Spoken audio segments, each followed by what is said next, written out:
नमस्कार। हम राजस्थान की भौगोलिक स्थिति के बारे में पढ़ रहे हैं और राजस्थान के भौगोलिक 3 प्रदेशों के बारे में हम पढ़ चुके हैं। अब अगला है दक्षिणी पूर्व का पठारी प्रदेश। ज्वालामुखी के लावा से निर्मित ऊंचा उठा हुआ समतल मैदान पठार कहलाता है।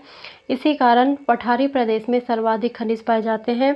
इस प्रदेश में 80 से 120 सेमी वर्षा होती है।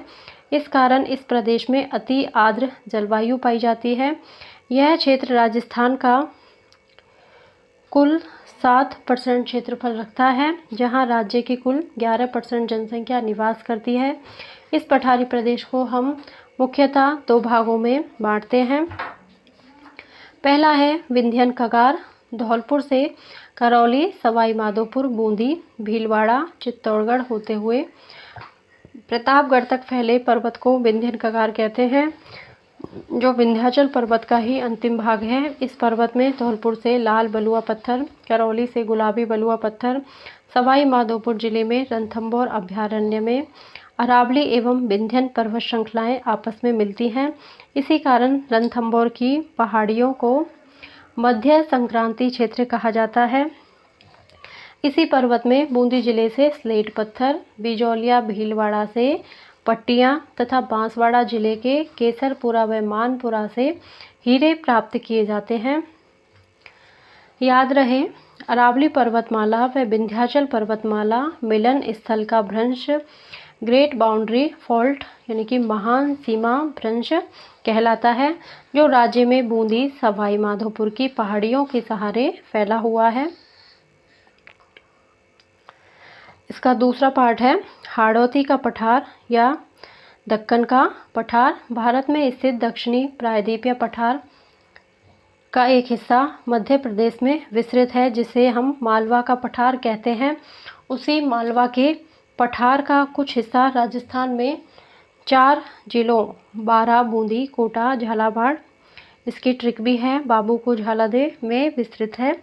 यहाँ पर प्राचीन काल में हाड़ा चौहानों का साम्राज्य था। इसी कारण इसे हाड़ौती का पठार कहते हैं। इस पठार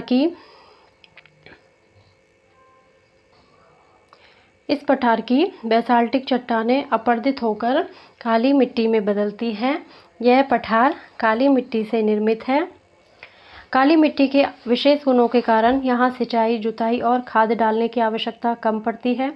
काली मिट्टी होने के कारण इस क्षेत्र में गन्ना, कपास, संतरा, सोयाबीन, धनिया और अफीम की फसलें बहुत मात्रा में बोई जाती हैं।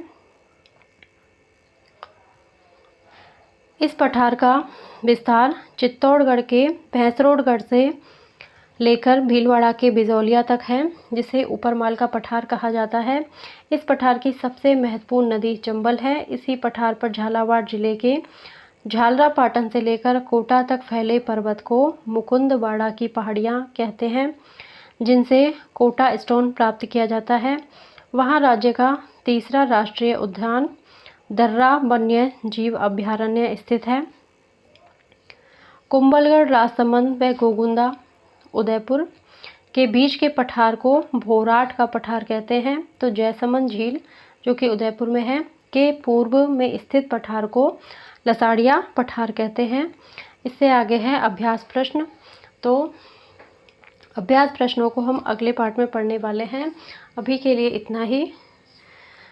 अगर आपको मेरा वीडियो पसंद आता है तो प्लीज़ इसे लाइक करें, शेयर करें और सब्सक्राइब करें। Thank you.